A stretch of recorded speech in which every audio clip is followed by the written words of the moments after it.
welcome back to my channel di Ayo Ngerumpi. Bukan sekedar ngerumpi biasa bareng Kak Cat.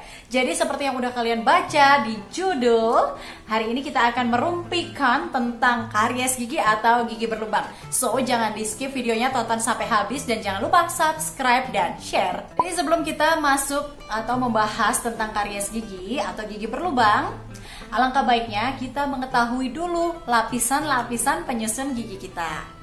Yang pertama yaitu ada email, yaitu lapisan gigi yang paling luar yang berwarna translusen disebut dengan email. Dan ini merupakan jaringan gigi yang paling keras. Kemudian di bawah email ada dentin, biasanya berwarna putih kekuningan. Dan dentin ini memberikan warna pada gigi kita. Jadi warna gigi kita ditentukan oleh warna dentin kita. Kemudian di bawah dentin terdapat pulpa. Pulpa ini berisi jaringan saraf dan juga pembuluh darah. Sebenarnya apa sih karies gigi itu?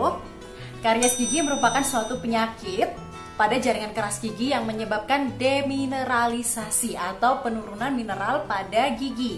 Kemudian menyebabkan kavitasi atau terbentuknya lubang-lubang pada gigi dan hancurnya jaringan keras gigi yang disebabkan karena aktivitas mikroba.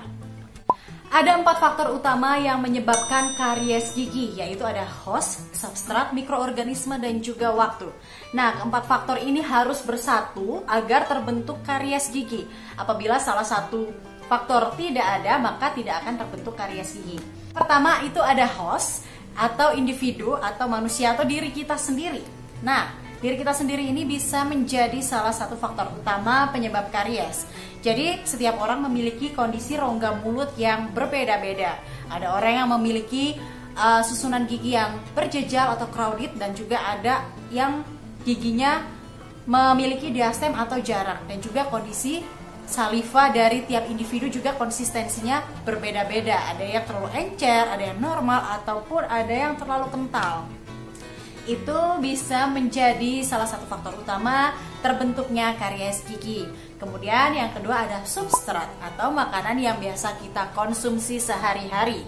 Biasanya makanan yang banyak mengandung gula ataupun makanan yang asam itu bisa mempercepat perkembangbiakan mikroba atau bakteri yang ada di dalam rongga mulut kita, sehingga bisa memicu terjadinya karies.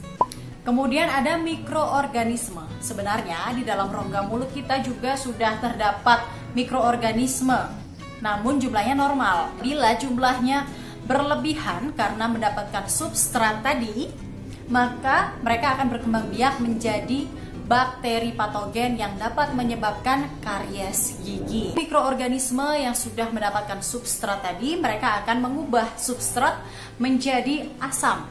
Dan apabila kondisi suasana rongga mulut kita menjadi asam, lama-kelamaan akan mendegradasi jaringan keras gigi kita, sehingga jaringan keras gigi mengalami demineralisasi dan lama-kelamaan akan terbentuk kavitas atau lubang gigi. Dan yang terakhir adalah waktu. Jadi lubang gigi terbentuk tidak sekaligus langsung besar, tetapi dia seiring berjalannya waktu yang tadinya kecil lama-kelamaan akan membesar. Selain 4 faktor utama tadi, terdapat beberapa faktor resiko lain yang dapat menyebabkan terbentuknya karies gigi. Di antaranya seperti usia, jenis kelamin, kemudian kebiasaan atau perilaku, dan juga pengetahuan yang dapat mempengaruhi kesehatan kondisi rongga mulut. Menurut kedalamannya, karies gigi terdapat 3 stadium. Yang pertama adalah karies superficial, yaitu karies yang baru terjadi pada enamel. Biasanya ciri-cirinya adalah terdapat white spot atau bercak putih ataupun bercak coklat pada permukaan gigi, baik ketika kondisi gigi kering maupun ketika kondisi gigi basah. Kemudian yang kedua ada karies media atau karies yang sudah lebih dalam, yaitu sudah mencapai ke bagian dentin. Dan yang ketiga ada karies profunda atau karies yang sudah dalam dan mencapai pulpa. Biasanya lubangnya sudah besar. Apabila karies itu semakin dalam dan sudah mencapai pulpa, maka akan menyebabkan rasa sakit atau orang bilang sering giginya menyut. Nah, itu karena bakteri masuk dan menginfeksi jaringan saraf dan pembuluh darah pada pulpa, sehingga lama-kelamaan dapat menyebabkan abses. Apabila sudah terjadi abses pada gigi, biasanya gusinya muncul pembengkakan dan juga terdapat nanah pada gusi tersebut. Tanda awal gigi kita mulai mengalami karies gigi, yaitu email yang tadinya berwarna translusen akan menjadi putih seperti kapur karena kehilangan mineral atau mengalami demineralisasi. Apabila sudah terdapat bercak tadi, berarti gigi kita pori-porinya sudah terbuka. Nah, pori-pori yang terbuka tadi bisa menjadi akses bagi bakteri untuk membentuk lubang yang lebih dalam lagi dan terbentuk karies yang lebih luas. Kalau kavitas atau lubang giginya sudah semakin dalam, maka perawatan yang dilakukan akan jauh lebih banyak, jauh lebih rumit, dan biaya yang dikeluarkan pun jauh lebih mahal. Sebenarnya kita sendiri juga bisa menanggulangi karies awal tadi, bercak-bercak putih tadi, yaitu dengan menggunakan pasta gigi berfluoride dan tentunya rajin-rajin menjaga kebersihan rongga mulut dan rajin menggosok gigi. Itu mengapa penting banget kita menggosok gigi sebanyak 2 kali sehari sesudah makan dan sebelum tidur. Kita tadi udah tahu kan klasifikasi stadium atau derajat kedalaman karies gigi itu sendiri, dan juga perawatannya akan lebih rumit seiring semakin dalam si kavitas atau si lubang gigi ini tadi.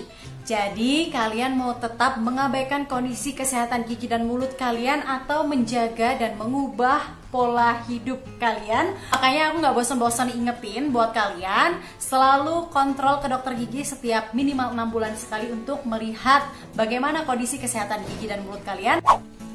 Oke, itulah tadi hasil ngerumpi kita pada hari ini tentang karies gigi. Semoga hasil ngerumpi kita pada hari ini bisa bermanfaat untuk kita semua. Dan jangan lupa kalian harus subscribe dan juga share supaya Kak Cat bisa terus membagikan hasil rumpian-rumpian Kak Cat ke kalian semua. Oke, thank you, bye-bye.